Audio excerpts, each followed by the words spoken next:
Evening, Mrs. Peters. Evening, Martin. Lovely day. Paul and Silas bound in jail, got no money for their bail. You keep your eyes on the prize and you roll right on. Yo, what on? Nothing much. Getting money? Not enough. And Paul and Silas thought they were lost. Why don't you just go back working with Stephen for a bit? I got bloody principles. Your eyes on the prize and you roll right on. I'm going to have to ask you again not to leave your truck outside. What are you doing, Martin? It's between me and the clamping company. Hold on, hold on. You didn't have to sell us this house. Didn't we? Keep your eyes on the prize and you roll right on.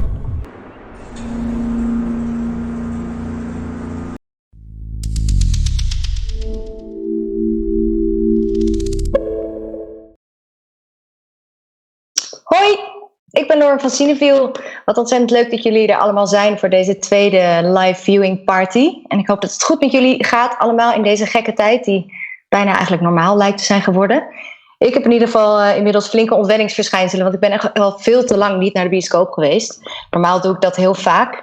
Dat is gewoon heel goed voor me om even te ontsnappen naar een andere wereld. En juist nu hebben we dat natuurlijk allemaal heel erg nodig. Dus daarom zijn we Vitamine Cineville gestart. De theaters zijn dicht, maar je kunt met je Cineville pas of je Cineville lidmaatschap toch gewoon een paar, inmiddels al best wel wat, echte Cineville titels thuis kijken.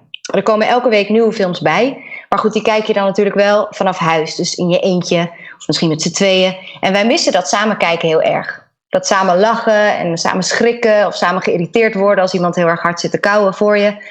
En daarom organiseren we dus dit soort viewing parties. Ik heb alleen even geen slingers opgehangen. Waarbij we straks hopelijk allemaal tegelijkertijd op de playknop gaan drukken bij dezelfde film. Het fijne daaraan is wel dat je gewoon naar de wc kan tussendoor en dat dan niemand boos op je wordt. Of dat je gewoon lekker je bord op schoot kan houden met je eten.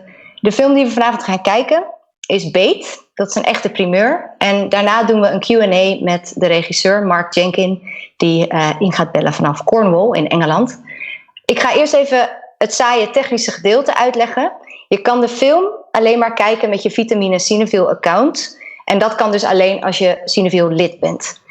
Als je nog geen Cineville lid bent, als je nog geen Vitamine Cineville account hebt, dan moet je nu als de weer gaan naar vitamine.cineville.nl gaan. En dan kan je een account aanmaken met een leuk wachtwoord en je e-mail. En dan vul je je Cineville pasnummer in bij voucher en dan ben je binnen. Als je nog geen Cineville account hebt, dan is dat voor vanavond een beetje jammer. Maar dan kan je wel, als je wil, lid worden van Cineville. En daarmee steun je dan ook meteen de filmtheaters op een moment dat ze dat hartstikke hard nodig hebben. Want 90% van jouw lidmaatschap gaat naar hen. Dat kan je allemaal regelen via onze site, cineville.nl. En vanaf morgen, 8 april, kan je ook gewoon een bedrag doneren als je de theaters op die manier wil steunen. Verder heb ik nog wat informatie over de Q&A, technisch. Die doen we om 10 uur als de film is afgelopen. Dat kan je op 2 manieren doen als je brandende vragen hebt. Dat hoop ik natuurlijk heel erg. Dat kan je namelijk doen door een comment achter te laten in de livestream waar je naar aan het kijken bent. Dat is dan hier of hier in spiegelbeeld. Laat je een comment achter, maar je kunt ook live inbellen. En dan kan je zo, net als ik, je hoofd in een retro-televisietje krijgen. Wie wil dat nou niet? En dan kan je live een vraag stellen aan Mark Jenkin. En dat doe je dus via Skype. Daarvoor kan je klikken op de Skype-link in de omschrijving of in de comments. Of je kan ons toevoegen aan Skype. Wij heten Cineville Skype. Komt het helemaal goed. En ik ga het heel even in het Engels doen. A quick note for our English viewers. I'm going to keep it short. I'm really sorry that not the whole introduction was in English. There's 3 things I'd like to tell you. One is we also love you. 2 is you can only watch the film that we're going to see tonight, Bait, through your Vitamine Cineville account. If you don't have a Vitamine Cineville account yet, you can make one on vitamine.cineville.nl. And if you don't have a Cineville account yet, you can get one and you will support the film theaters. It won't work for this edition, but maybe for the ones after. And you can also watch all the films on Vitamine Cineville. And third is at 10, we're doing a Q&A with the director, Mark Jenkin. And if you would like to join, you can leave your questions in the comments or call in through Skype. All the information can be found in the description under the live stream or in the comments. So, back to the film. We're going to watch Bait. Of sorry, ik ga gewoon door in het Engels. In het Nederlands, Bait. Het is een hele bijzondere film. En het is nog bijzonderder dat we die vanavond kunnen vertonen. Want hij is echt maar in een paar theaters in Nederland te zien geweest. Onder andere in Kino Rotterdam, Lab 111 en iFilm Museum. Die hebben ook allemaal bijgedragen aan dit evenement. En het is een hele eigenwijze, kleine, maar ook grappige film. Waarvan we echt heel trots zijn dat we die met z'n allen kunnen gaan kijken. Hij speelt zich af in Cornwall. Ik heb hier achter mij toevallig een kaart van Engeland. Ik kan niet omhoog zoomen, maar dat is dit puntje. En ik denk eigenlijk dat de beste manier om die film te introduceren is met iemand die zelf ook groot fan is van de film. En dat is Jan de Vries van Kino, want die heeft de film naar Nederland gehaald. Dus die ga ik even wat vragen stellen. Hoi Jan. Hey, goedenavond. Hoe gaat het met jou? Ja, goed. Een beetje een vreemde tijd, maar goed om weer eens een keer met iemand te praten buiten mijn huis. Te praten. Ja, om überhaupt te praten, ja precies. Ja. Hoe gaat het met Kino? Dat is dan de volgende vraag. Ja, het is natuurlijk heel onwerkelijk op het moment. Gelukkig hebben we de foyer kunnen verven, zoiets. En zijn we snel doorgegaan met een aantal verbouwingen en dingen die er aan zaten te komen. Maar het is heel onwerkelijk op het moment dat je 3,5 jaar aan iets hebt gewerkt. En het het gaat in één keer op zwart, om het zo maar te zeggen. En, ik bedoel, als dat dan door jezelf komt, omdat je gewoon, weet ik veel, je belasting niet betaalt of zo, is dat tot daar aan toe. Maar het is jammer dat het op zo'n manier moet. Maar goed, we houden de moed er wel in. En ik ben heel blij met dit soort uitstapjes en met het initiatief van Cineville om toch op deze manier nog films bij mensen thuis te brengen. Ja, nou fijn. We vinden het natuurlijk ook allemaal heel verdrietig wat er gebeurt. We hopen dat we snel weer met z'n allen gewoon bij jullie op bezoek kunnen, bij alle anderen. Hoe overleef jij deze tijd? Wat voor dingen ben jij zelf thuis aan het kijken? Natuurlijk gewoon Tiger King.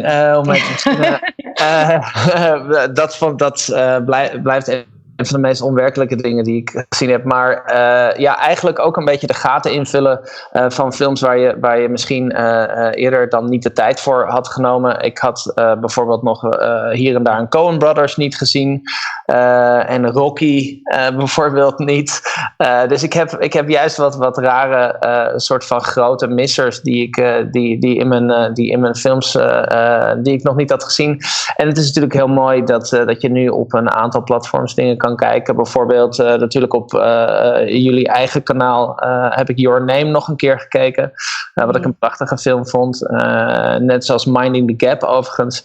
En op Mubi heb ik een aantal Louis Malle films gekeken. En Cut of the Dead, wat een hele toffe film is. Die ook die is heel vet. Dus een beetje op die manier. Dus, maar ja, eigenlijk het eerste wat ik deed was toch Tiger King kijken. Dus dat je een beetje kan meelullen met de rest van we hadden eigenlijk eventjes allemaal puntjes aan moeten doen vanavond. Het past niet echt bij beet. We zijn verder ook niet in de visserssferen. Nee, dat is waar. Kan je iets vertellen over waarom jullie toen de tijd of onlangs beet toen naar Nederland hebben gehaald? Want hij is verder hier heel weinig te zien geweest. Ja, het grappige was dat ik ben een devout luisteraar van de Mark Kermode en Simon Mayo BBC 5 Live Film Review. Eigenlijk is het een radioshow op vrijdag. En daar, Mark Kermode is een beetje de grote filmreviewer van het Verenigd Koninkrijk. En de film echt op de schouders genomen als een van de betere films van de afgelopen jaren. Dus hij is echt super fan, hè? Ja, die is super fan en dat doet hij ook, want hij gebruikt zijn celebrity, zeg maar, ook om dit soort films, hoe zeg je dat, onder het voetlicht te brengen. Dus ook al zijn er soms misschien grotere films, hij pakt altijd de kleine films eruit en geeft die gewoon wat meer aandacht. Dus dat doet hij heel goed. En ja, we raakten eigenlijk wel benieuwd ernaar, ook omdat wij een Tales from the Deep aan het doen was. Dus een soort van nautisch onderwerp. Dus we deden Jaws en The Little Mermaid en Moby Dick en La Terra Trema. En dat allemaal allemaal rondom de Lighthouse. Dus deze paste er mooi in. En dus ik heb een screener aangevraagd, gewoon eigenlijk bij Mark Jenkin zelf, die gewoon zijn e-mail beantwoordt, wat heel fijn is. En zo konden we hem via een agency gewoon naar Nederland krijgen. En wilde I en Lab 111 graag meedoen. Dus dan hadden we een beetje een manier om de film te laten zien. En wat vond je er zelf zo tof aan? Nou, het interessante is misschien wel de keuze om hem op 16 mm te schieten op een Bolex. Dat is echt gewoon een super oude camera waar ook geen geluid bij zit. Dus je hebt eigenlijk alleen maar een filmspoor en het geluid wordt daardoor apart opgenomen. En het grappige is dat de film speelt zich wel in het heden af, maar is door de materiaalkeuze, dus de manier waarop die geschoten is, zo trekt je eigenlijk zo in een andere tijd. Dat het eigenlijk niet uitmaakt dat de auto's en de kleding en het taalgebruik redelijk nieuw is. Of hoe zeg je dat? Redelijk recent is. Maar het gaat er dus, je ziet dus heel erg dat juist die 16 mm en de manier dat eigenlijk de film qua geluid weer gedubt is. Ja, dat dus een hele mooie manier geeft om te laten zien wat de thema's van de film zijn. Namelijk gentrificatie en eigenlijk de oude tradities die over worden genomen door nieuwe invloeden. Dat dus op een hele mooie manier samenspeelt. En dat maakt het een absoluut unieke film. Ja, en ik vond hem ook heel grappig. Dat verbaasde me. Dat had ik niet verwacht. Ja, hij is, dat is hij ook eigenlijk. Ja, maar eigenlijk op een manier die je soortement niet kan verwachten of zo. Ik moet ook wel zeggen, ik kreeg een screener ervan die niet ondertiteld was. Dus waar ook geen Engelse ondertiteling. Oei. En dus ik had weer een beetje wat ik vroeger bij The Wire had. Dat het soms heel lastig is om dingen te volgen. Maar ik vond juist eigenlijk dat de manier van het feit dat je misschien niet alles juist gelijk kan volgen. Dat je in een heel andere manier zit. Ja, misschien wel juist de charme van de film. Mm-hmm. Ja, Mark Jenkin spreekt volgens mij zelf ook wel Cornish. Maar hij spreekt ook gelukkig gewoon heel erg normaal Engels voor de Q&A. Anders zou ik ook wel moeite hebben. Wat voor vraag zou je hem willen stellen? Wat kan ik voor jou aan hem vragen straks? Ik vond het wel heel mooi om te zien dat hij heeft ook heel veel filmstudenten gebruikt voor de film.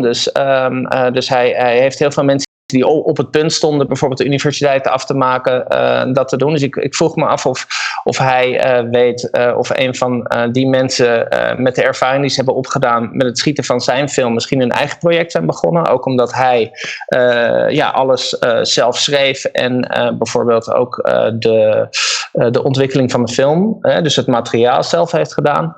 Dus misschien of de ervaring om op zijn set te zijn geweest ook misschien anderen al aan een nieuw project hebben geholpen. En wat misschien wel grappig was, wij waren natuurlijk alle twee op het IFFR ook.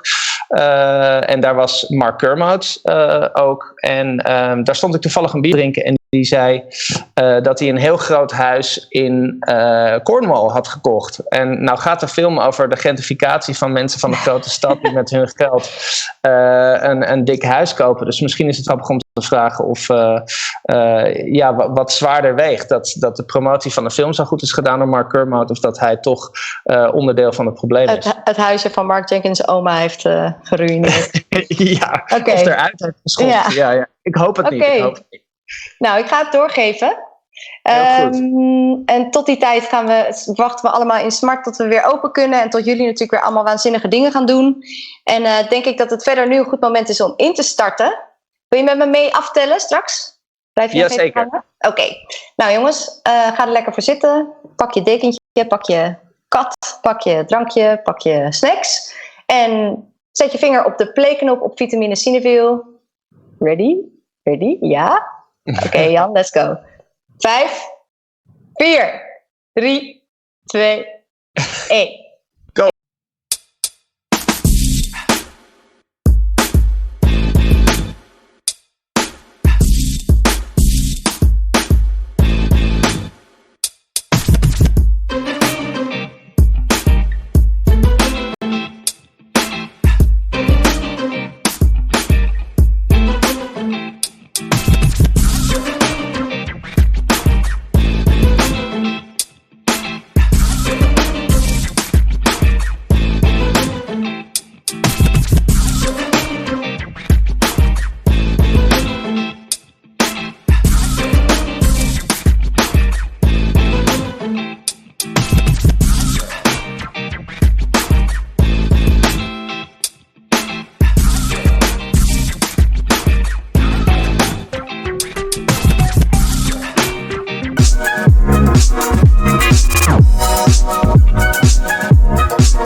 daar zijn we weer. Fijn dat jullie er ook nog steeds zijn. Of weer zijn. Ik hoop dat jullie de film mooi vonden. En dat jullie de inner fisherman in jezelf hebben ontdekt. En dat jullie vol brandende vragen zitten voor Mark Jenkin. Die komt er namelijk zo aan. De Q&A duurt ongeveer een half uurtje. Misschien 3 kwartier. Als er heel veel vragen zijn. En ik hoop dat jullie nog weten hoe je vragen kan stellen. Dat kan namelijk live via Skype. Dan kom je in een schermpje en dan kan je Mark zelf spreken. Dan voeg je ons nog even toe via Cineville Skype in je Skype-account. Of via een van de linkjes in de comments bij de livestream of in de omschrijving. En je kunt ook gewoon vragen stellen in de comments en die worden dan aan mij doorgegeven. We hebben wel, omdat we niet zo heel veel tijd hebben, is er een kans dat je vraag niet in de selectie terechtkomt. Dus stel ze lekker scherp, want hoe beter de vraag, hoe groter de kans dat je erin komt. So in English, welcome back. So please put all your burning questions for Mark Jenkin in the comments, or just give us a call on Skype, at us at Cineville Skype, or hit the link in the comments or the description. And for now, I'd like to welcome the director of BAIT, Mark Jenkin. Hi, Mark. Hello. Can you hear me? Yes, I can. Coming in loud and clear. Great. How are you? Yeah, okay. Thank you. Yeah, nothing to complain about really in our new modern context. Fine. Yeah. We're so happy to have you on board. And we're really happy that we were able to screen and watch that amazing film of yours. And yeah, so I hope you're doing okay given the circumstances. Where exactly are you calling from? The very far west of Cornwall. So about as far as you can get, other than the west coast of Ireland, about as far west as you can get in Europe. Yeah, about as far as you can go before you hit the sea. Yeah. So you're really close to where the film was filmed. Yeah, some of it was filmed all over the place. It wasn't filmed in one particular town. So some of the locations I'm very close to here. In fact, some bits of it I filmed in our tiny backyard, some of the close-ups. But other bits were filmed about an hour's drive east of here. So it was, we filmed all over Cornwall to make sure that it wasn't set in one particular place that could be identifiable. Cool. And so I think for a lot of our Dutch viewers especially, although I know we have one person from Cornwall who will maybe be dialing in or asking questions later. But I think for most of our Dutch viewers, they probably don't know that much about Cornish culture. And is that sort of coastal small town life and the fishing something that you personally experienced growing up or still do? Yeah. I mean, I think it's the coastal fishing communities in Cornwall have probably got more in common with other fishing communities all over the world than they have with inland UK, Great Britain, I would say. They're typical coastal fishing communities. And yeah, I've always grown up. I grew up on the coast. I live on the coast now. I have been an inlander at times in my life, but I've always wanted to get back to the coast. This is the fishing communities are what I've grown up with and are my communities really. So I heard that also pretty much your entire family and all your friends are in the film. Yeah. I've just been bought a cup of coffee by my partner who is in the film, plays Sandra, the second homeowner. Hello.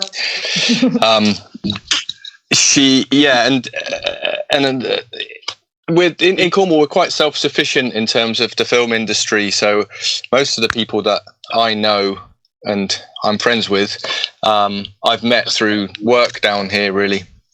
And it's just inevitable that we end up working on each other's projects, and certainly there's a very strong theatre tradition in Cornwall, which I'm connected to, sort of not directly, but a lot of the cast come from that kind of background. So yeah, that I would hopefully count all of the cast and crew as friends, and quite a few of them as family.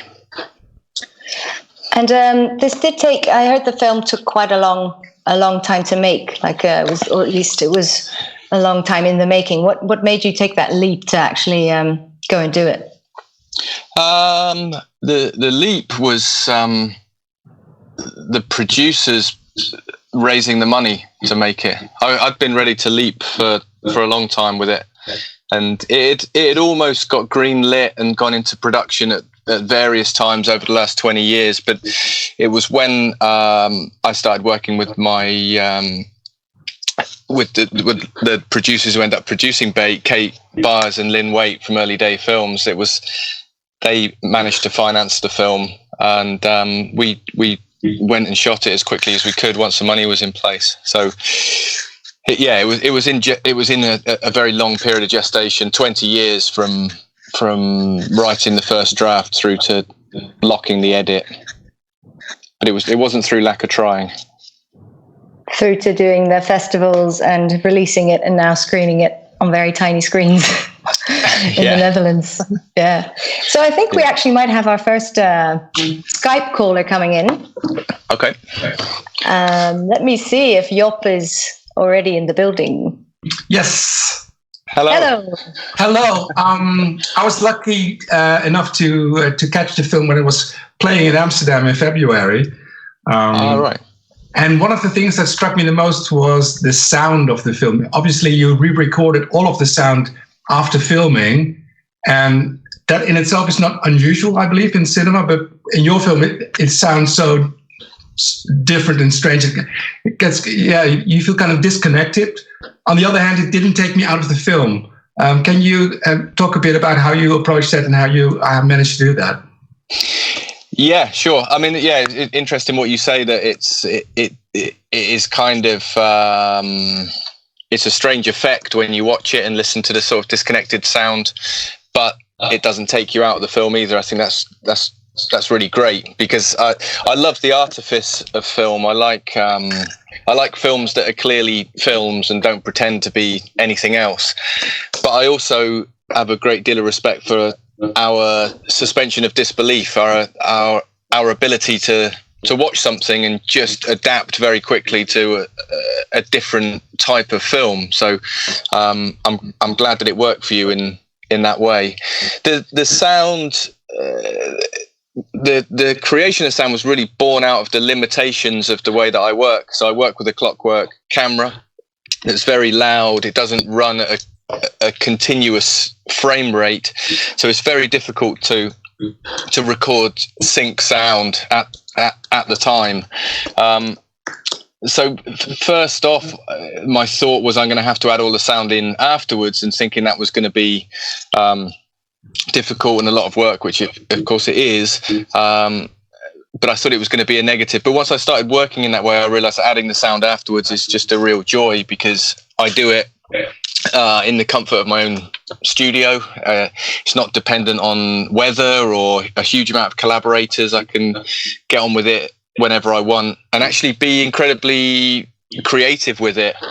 I found in the past quite often when I had recorded location sound, when you go into the sound design, it's then the first thing you have to do is start repairing the location sound that you've recorded, which I think is a terrible starting point for a creative process. But if I'm adding everything afterwards, and obviously I work with a very talented sound designer on Bait, a guy called Daniel Thompson, we were able just to start from scratch and just put in what I wanted to put in. So it was really liberating and really creative part of the filmmaking. And also sound is at least 50% of the film. You know, people say it's 50% of the film. I think it's more than that. You can do so much with sound that you can't do with picture.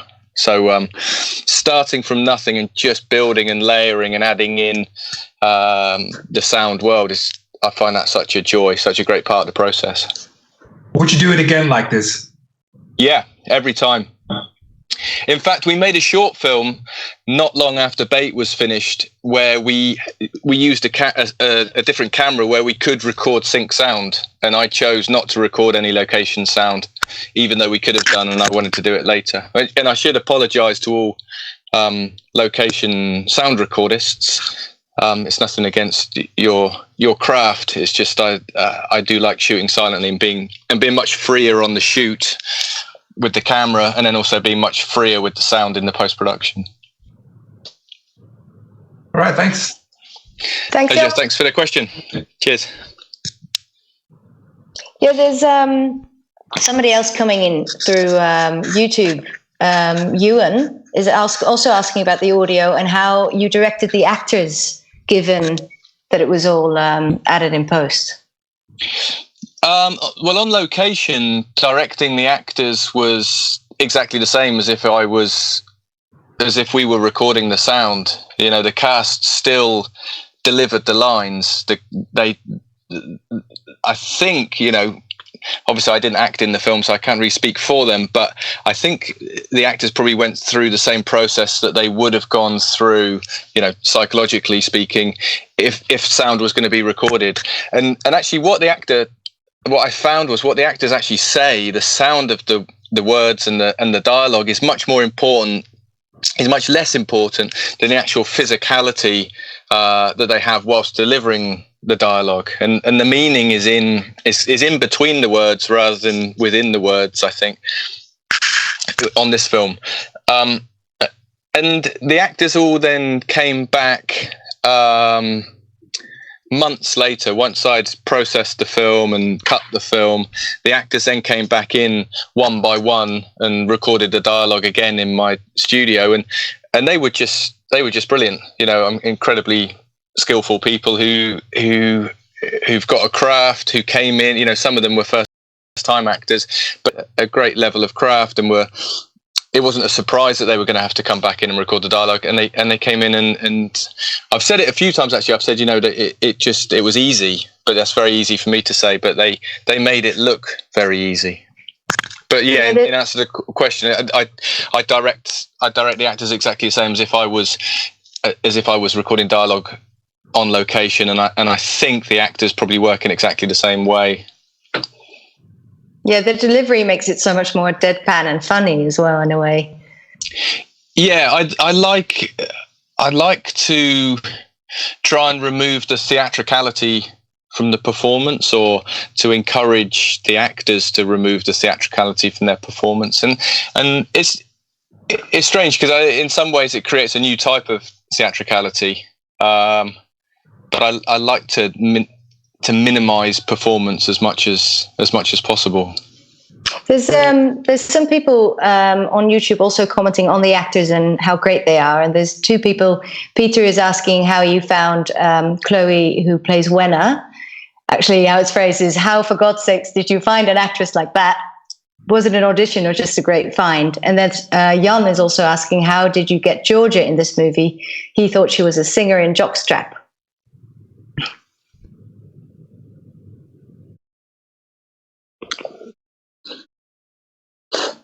I think maybe your audio is gone. I can't hear it. Hello?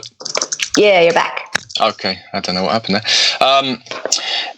So Chloe Endine, who plays Wenna, came through a friend of mine, a good friend of mine, Simon Harvey, who runs a youth theatre locally here, and he is, and I think I'm remembering this right. Chloe had come through the youth theatre, and Simon had recommended her for a couple of student films that were made in the film school down here. And so it was a combination of hearing from Simon how great he thought she was, and then seeing her on screen in a couple of short films. And then we just met up and had a cup of tea and had a chat, and I you know, from what I'd seen already, I knew that she could do it. She could do the part, and I just wanted to meet up just to make sure we, you know, could communicate with each other, because most of filmmaking is just communicating. So you just need to make sure that we're going to get on and we understand each other. So, and that was Chloe, who was just absolutely brilliant to work with. I think she's fantastic in the film, but she was such a joy to work with, because she seemed to have done so much work on the character, and there was very little need for rehearsal with Chloe. She just kind of came in and just nailed it every time. Georgia is a member of Jockstrap. Fantastic band. She she was Mary, my partner, who came in a minute ago, who's in the film, who plays Sandra. Her son Isaac plays Neil in the film, who's the young nephew. So Isaac was at school with Georgia, and also did a different youth theatre down here that Georgia was part of. And so I'd seen Georgia sort of acting and stuff on stage for a while, and just she's got real star talent, I think, star quality, Georgia. And it was interesting with working with Georgia, because quite a lot of what she did was very subtle, and I didn't necessarily see it through the viewfinder when we were making the film. But when I was cutting the film, I suddenly realised what she was doing, and she was very understated on set, and just kind of got on with it. And then in the edit, there was 2 or 3 occasions where I just looked at shots and thought, oh, I never knew she was doing that. But if she hadn't have done that in that shot, then as I was cutting, I was thinking there was no way that this scene would work. Little looks that she gave and little bits of subtext that she was able to communicate when she didn't have a line of dialogue, which really, really helped me out in the edit to get some of the meaning into scenes. So she's amazing. Yeah. She's got this almost like a silent movie star face that you can kind of just get lost in. Yeah. Some of the scenes where she's just looking in the camera almost. There's someone else saying on YouTube, Guido is saying he fell so much in love with Wenna, he'd love to have her phone number if you have it. Right, okay, yeah. I don't know what the data protection issue might be there. Well, we're glad we're not zooming. Yeah. Okay, so we got another caller.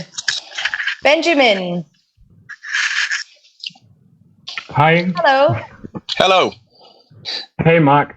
I grew up just outside of Charlestown, where a lot of it was filmed. And it's awesome to be able to finally see the film, because it wasn't really released here in the Netherlands. So I'm glad I got this chance to see it. And it's an amazing film. It's so nuanced. And I hope it's the beginning of more like art house films that start being made about Cornwall, you know? I really like how the film showed like the reality of Cornwall. Like obviously so many people know it as like a holiday destination where you just go for a few months or weeks a year. And it becomes really one-dimensional in a lot of representation. So I really like that. Like thanks for making such an amazing film. My question is, have there been any negative reactions to how Cornwall was portrayed in the film? I think so, yeah. Not that I've heard firsthand, and you know, it's not necessarily an invitation for people to contact me if they have got anything negative to say about it. But I have heard from people. You know, somebody will say, "Oh, I really liked it, but so and so's got a bit of an issue with it," or you know, and I think it's to be expected, because I hope the story that it's trying to tell is a universal story, and people always ask me what it's about, and you know, on the surface it's about a fishing community or it's about tourism, but really deep down it's not a film about that. It's a film about entitlement for me and the problems that come with entitlement, and I experience that through living in Cornwall. But hopefully that theme is universal. Well, hopefully it isn't universal, but I mean, for the sake of the film, I hope people recognise that that's what the film is about.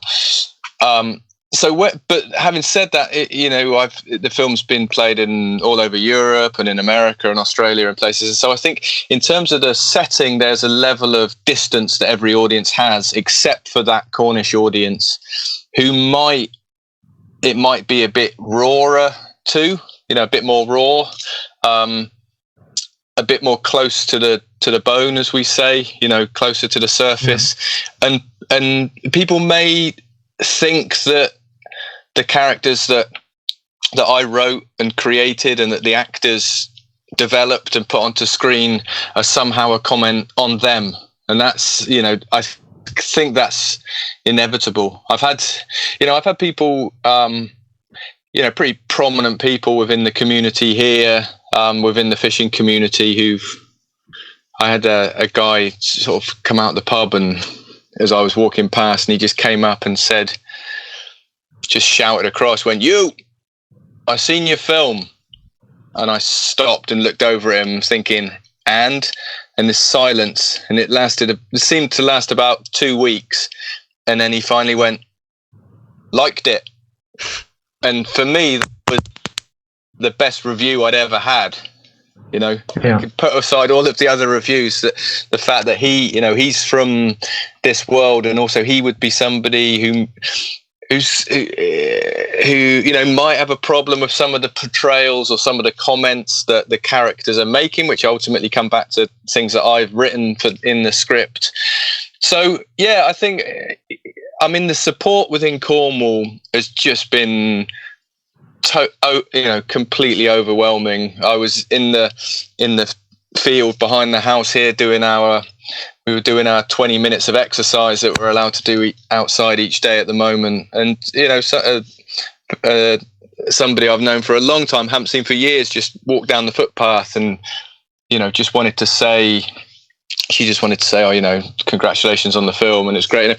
And I get that all the time, and it's just, it's so heartening to have that kind of thing behind the film. And I've had a lot of people say to me, other people within Cornwall have sort of taken ownership of it, and I've seen on social media people saying, "Oh, have you seen this film? It's a Cornish film. Nothing to do with me." They've gone, "This film, this is a Cornish film." And when we won the BAFTA back in February, it was the main headline on the local news back here. And that was just incredible, and it was it seemed to be a celebration of Cornwall, and a place that I'm sure suffers from a real identity crisis, and is somewhere, a nice place for people to visit and all that kind of stuff. And suddenly it felt like people were, it's like when the rugby team won the county championship in 1991. Suddenly it was like there was something positive that wasn't to do with Cornwall being a nice place to look at, and I'm really proud of that. I'm really pleased to be a part of that. But going back to answer your question, yeah, I'm sure there's people who don't like the film, who've got problems with it. And it's not a film that tries to offer any answers to a situation. It's just a film. For me, it was about asking some questions that I don't think get asked. And of course, some people's, that's going to ruffle some feathers with people, I think. Yeah, amazing, man, amazing work. Thank you. Whereabouts did you grow up then, just out of Charlestown? I grew up in St. Austell, right next to the train station. All right. I went to St. Austell College, so... Awesome, just up the road. Station. I went to Penrith, so basically Charlestown. Yeah. No, it's awesome. I completely could see myself in the Cornish characters. Like that fire and that absolute sort of like resilience that is there, and that Cornish spirit, that was really heartening to see on screen, and not have that sort of underplayed to make it look nice. I think it was a really accurate portrayal of what a lot of people actually experience. Thank you. That's really important to me, so I appreciate that. Thanks. Thank you. Thank you. Cheers. That was great. Yeah. Yeah. There's actually, I was doing the introduction with Jan de Vries, the programmer for Kino in Rotterdam. And he said he'd read that Mark Kermode, who of course is obviously a big fan of the film and has promoted it all over the place, has bought a house in Cornwall. So his question for you was, do the costs of him contributing to the problem weigh up to the fact that he's promoted the film so well? Yeah. Yeah, good question. It's two completely separate issues as far as I'm concerned. I mean, he's a brilliant critic. He's a brilliant film writer. I was a follower of his before I ever got to meet him or got a good review from him. So I'll be forever grateful for the early adoption of my work that's gone through to now where he's talking very positively about the film at every opportunity. With regard to people moving to Cornwall, buying houses in Cornwall, for me, it's a big issue. But it's not a black and white issue as far as I'm concerned. And as I was just saying to Ben, I think for me, my film's about entitlement. It's about the problems of entitlement. Is something that makes me absolutely sick. The problem that we've got with entitlement in this country, we've got for me, we've got a hideous government in charge of this country, which is riddled with entitlement, and that goes all the way through. It goes all the way through society. This kind of attitude of privilege and entitlement, and we suffer from it terribly in this country. We're suffering from it terribly now at the moment because we've got the sort of national treasure that is the NHS that has been completely undermined by a political party that is entitled, privileged, and doesn't see the worth in the idea of welfare. Sorry to sort of go off topic a little bit, but for me, it's all exactly the same thing. So it's not to do with the idea of people coming to Cornwall and who aren't from Cornwall. It's to do with people's attitudes. There's plenty of people I know who've moved to Cornwall or have got houses in Cornwall or whatever who I get on with very well. There's plenty of people who I think have come to Cornwall who are, more Cornish than a lot of people who are Cornish by other definitions, who choose to be here, get the place, believe in the place, promote the place. I don't mean promote the place in terms of as a tourist destination, because I think we've got enough of that, but promote the place in terms of what is valued here, and that's culture, history, amazing art. I think your film definitely contributes to that as well. I think we have just go through to another caller because people are waiting line. Okay. We've got KO or Kayo. Not quite sure.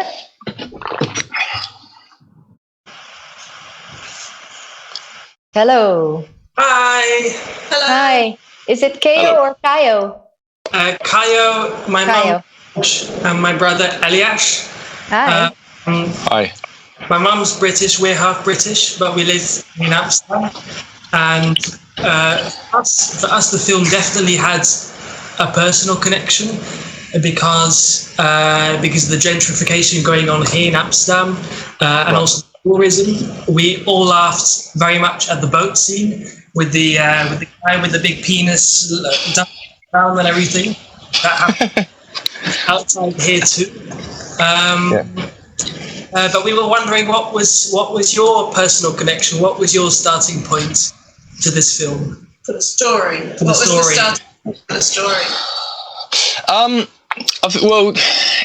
There's two starting points really. Originally, the film was going to be about a much younger fisherman who decided to make a film about his life and borrowed a video camera and started making a video diary. And in that act of picking up a video camera and beginning to film his way of life as a fisherman, he began to realize that his way of life didn't exist in the way that he thought it existed. The whole premise of the film obviously changed, and it's that whole video diary element has gone. The fisherman who was a younger fisherman is now a middle-aged fisherman, because it took me so long to make the film. I was originally writing somebody who was young, and then I ended up making a film somebody who was middle-aged, because by the time we got to make it, I'd grown up a bit.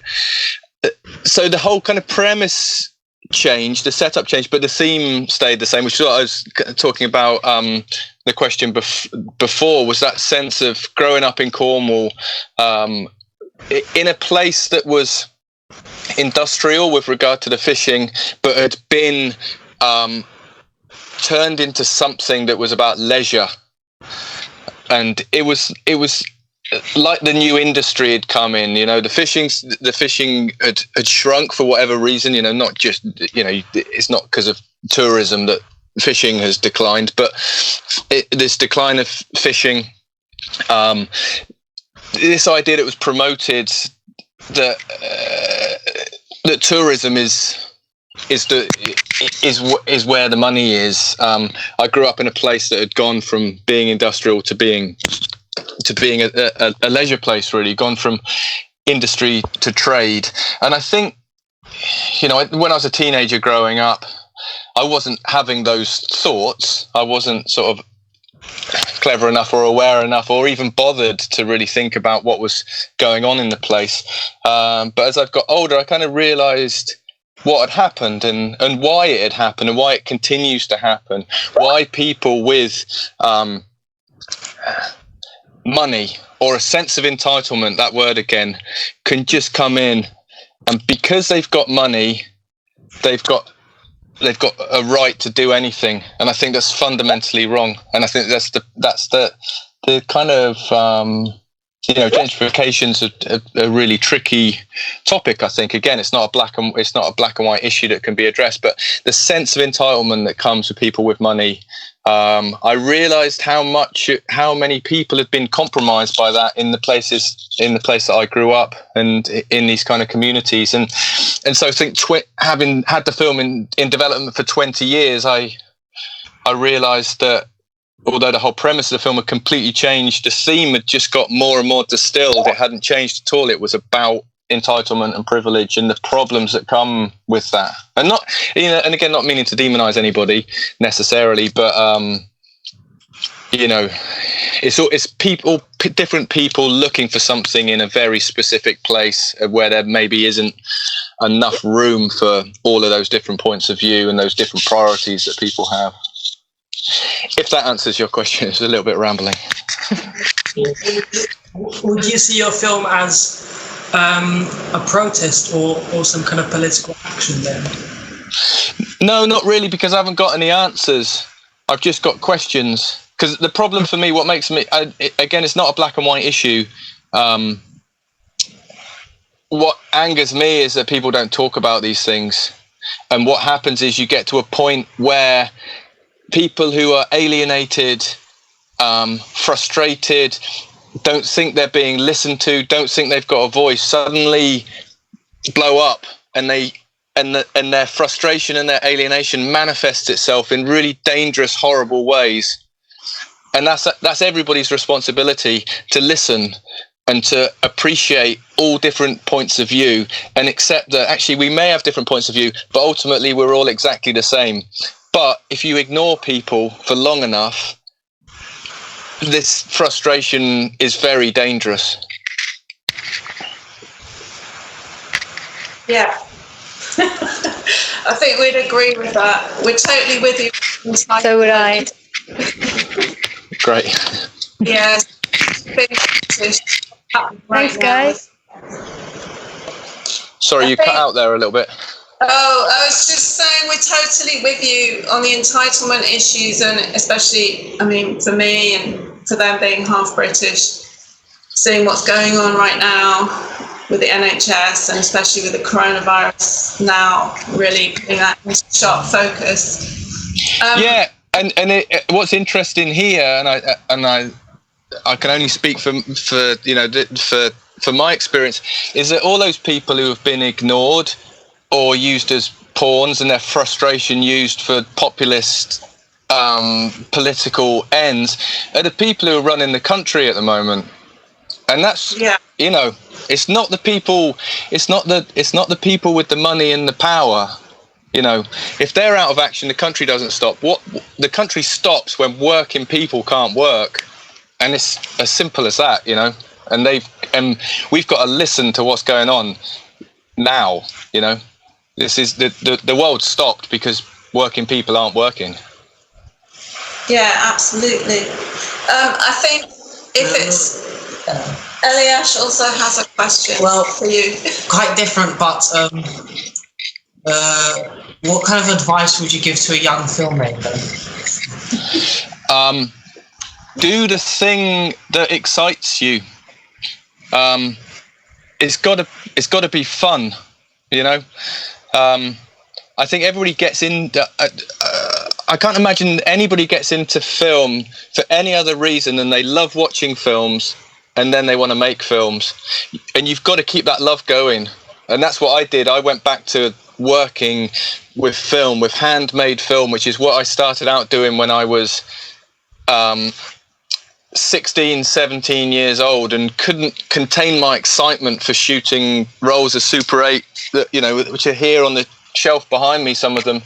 I went back to working in that way and hand making film a few years ago, because I just realized that filmmaking had become a job, and a job that didn't even sort of give me any income, you know. So I had a job that I was barely interested in and wasn't even making any, you know, wasn't taking a wage out of it. So I just decided to go back to the thing that I loved, so that I would wake up in the morning excited about the work I was doing. And I think what's happened with Bait and the sort of box office success of it, certainly in the UK, it's kind of proved that nobody really knows anything about anything with regard to film, which I think is a William Goldman quote.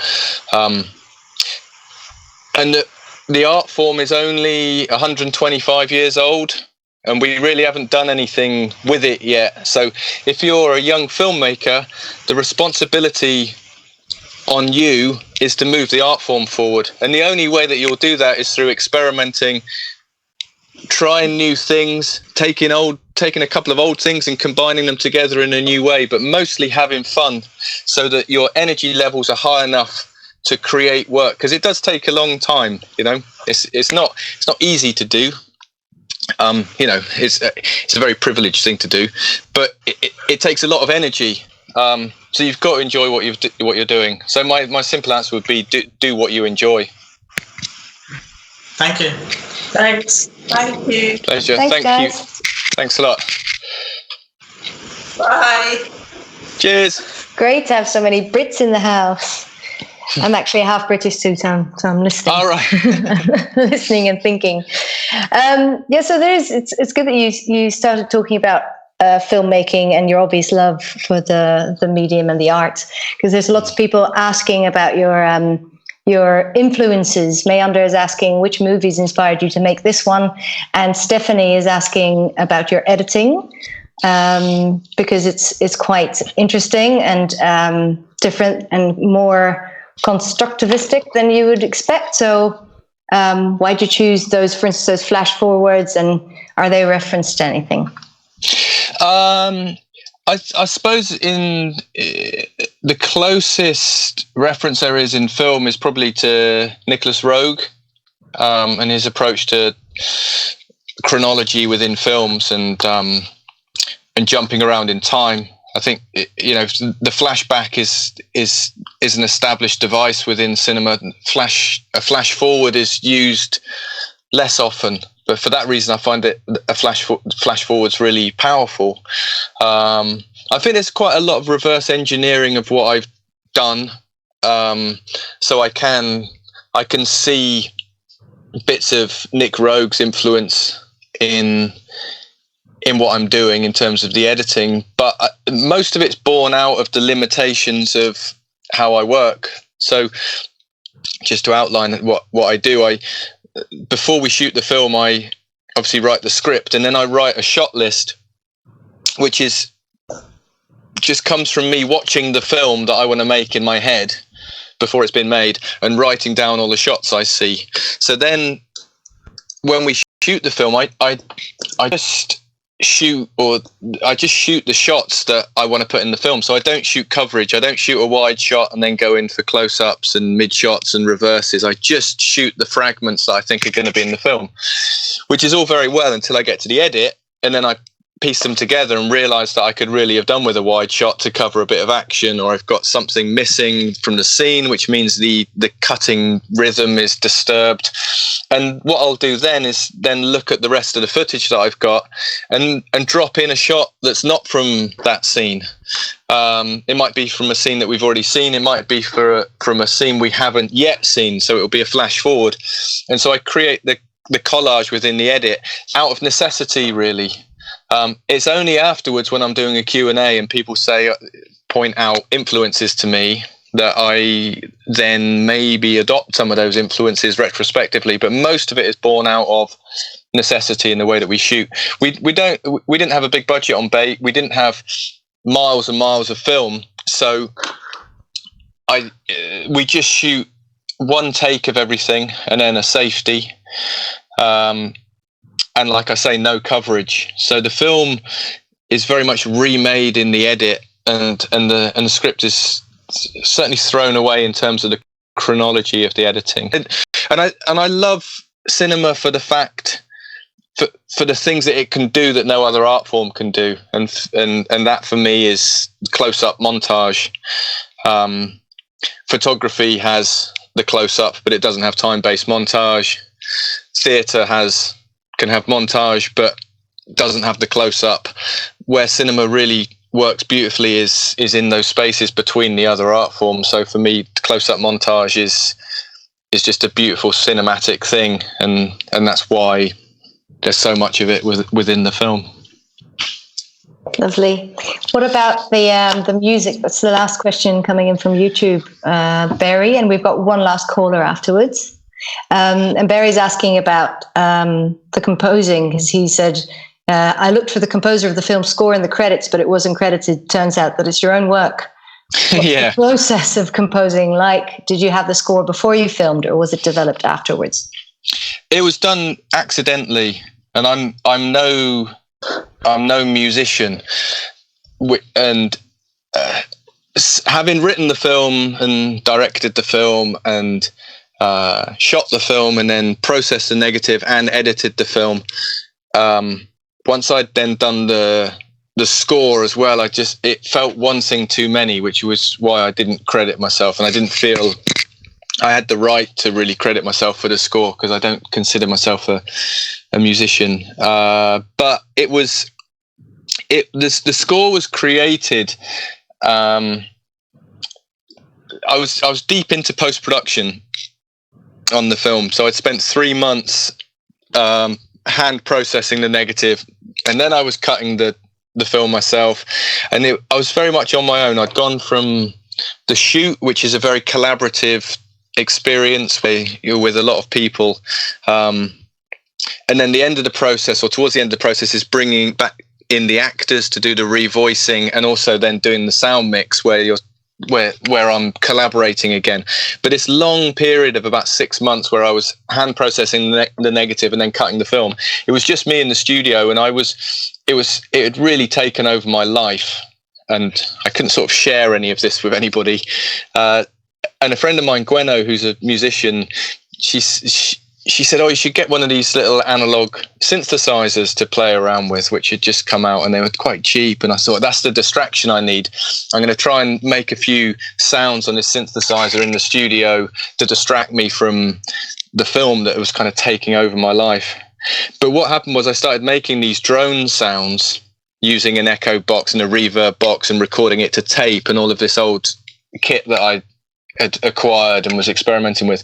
The drones were playing in the studio, and then inevitably I ended up playing the drones whilst watching bits of the film, and thought, actually, these drones could work quite well with the film. And before I knew it, they were the soundtrack of the film, and they were only in there temporarily to start with, and then I never intended for there to be a score in the film. It wasn't written to have a score, but I put them in at first because I had to do all of the sound, a lot of the early sort of sound effects and Foley and everything, and it was really hard work doing all of that in the studio. And so I just thought, instead of putting all the footsteps and all of the Foley into the scene, maybe I'll just put a bit of drone over the top of it for now and forget about it.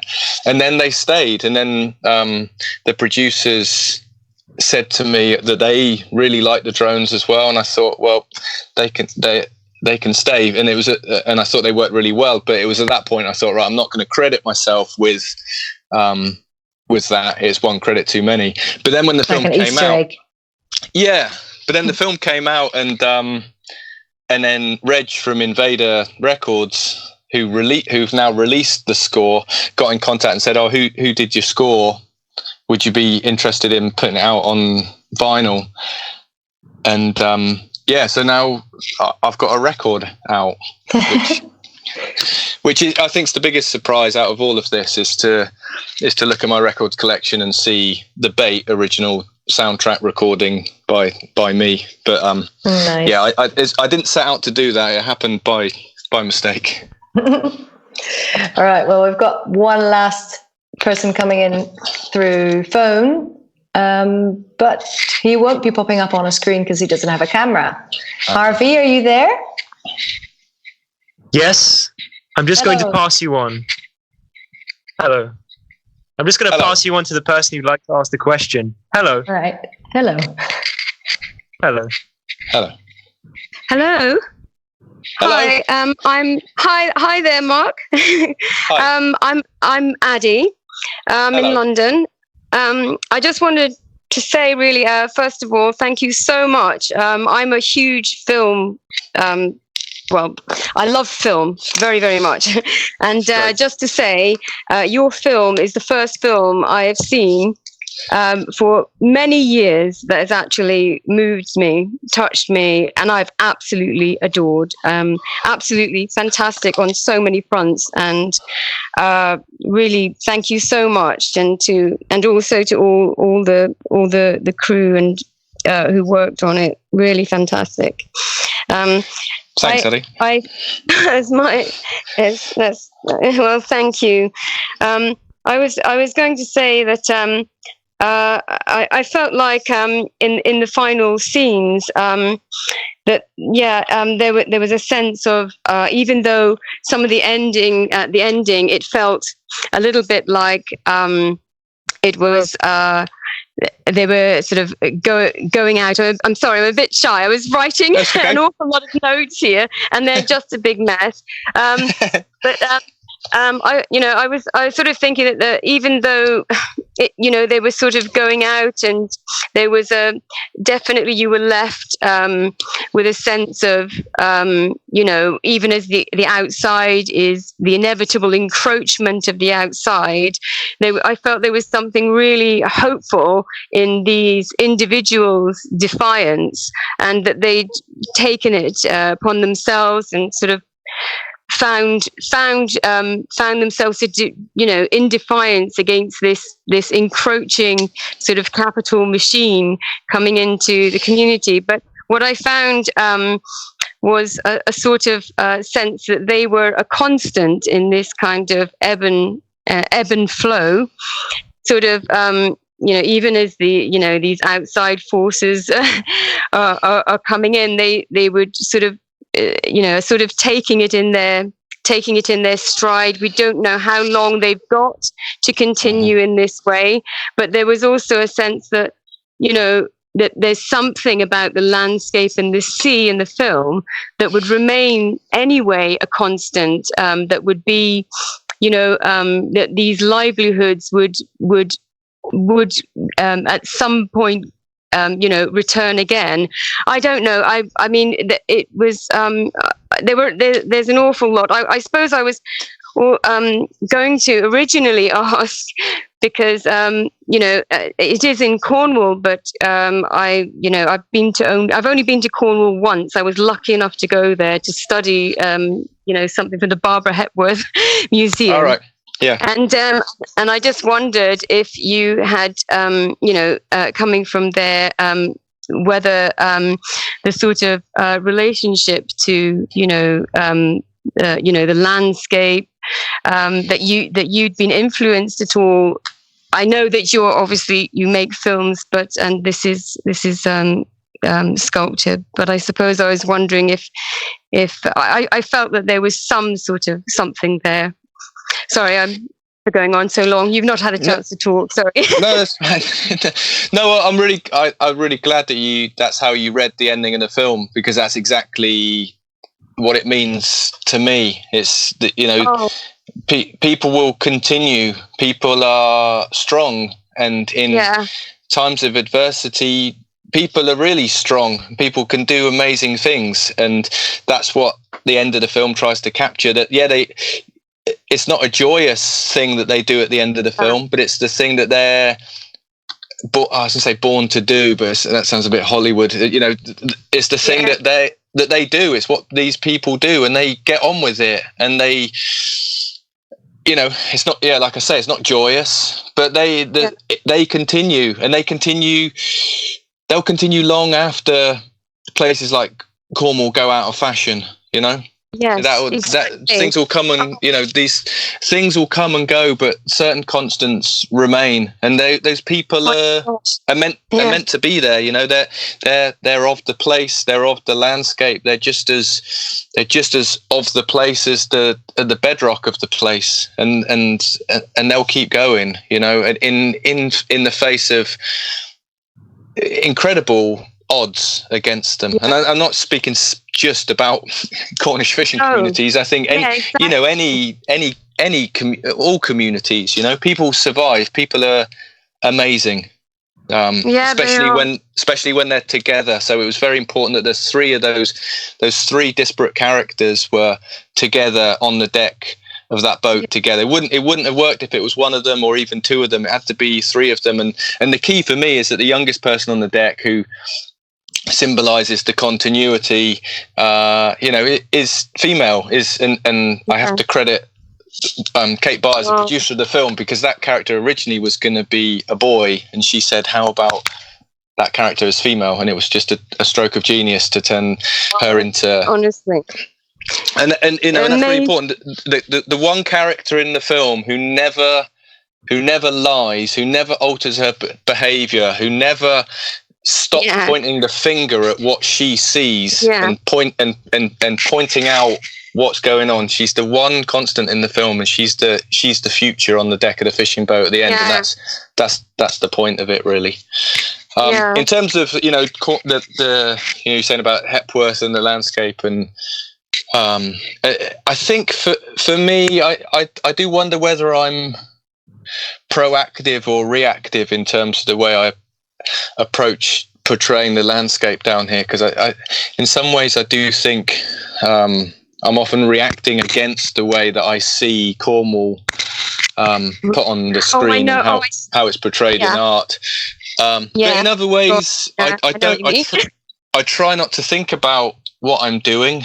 I try not to use my brain too much and use my gut instead, because it's much more trustworthy thing to use. So maybe I don't know. I think, I know what I want to see on screen. I know what I want to put on screen, and I try not to think about it too much. I just go with the feeling. That came to mind, but I basically just wanted to tell you everything that I'd said before, because I actually think it's of its own. It's absolutely of its own. It doesn't need any other referencing to, and that's not the way I watched it. I did not at all think of Barbara Hepworth when I was. I just wanted to be able to let you know. I mean, honestly, I'm very, very well. You know, very few films, except for we have some brilliant films in all our archives. But very few get through to that degree. I mean, it's really fantastic. Please, you must make. Please don't lose. If you know, don't be caught up too much and lose that fantastic vision you have, because it's really absolutely amazing. Thank you. Moving. Thanks. I really appreciate that. Thank you. And also to say, politically, I'm exactly on the same page there. I completely same way. So it's great to hear somebody in the industry talking about that as well. So thank you so much. Thank you very much for letting me speak to you and talking to me and letting me know. Thanks for calling, Eddie. It's been great to talk to you. Thank you. Take care, Mark. Yeah, you too. Bye. Thank you. Cheers. Bye. Bye.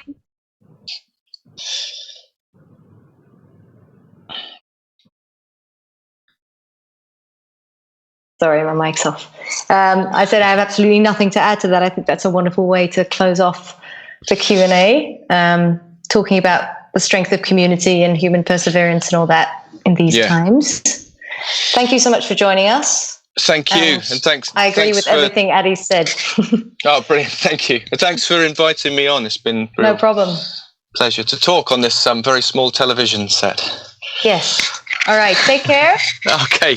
Cheers. Have a good night. Thank you. You too. See ya. Bye. Bye bye. Tot de volgende Cineville Viewing Party. We weten nog niet over welke film die gaat. Als je daar een idee voor hebt, laat het ons dan vooral even weten. En nogmaals, als je nog geen Cineville abonnement hebt of je wilt doneren aan de filmtheaters, omdat het nu hard nodig is, dan kan dat vanaf morgen 8 april via cineville.nl. Hele fijne avond toegewenst. Doei!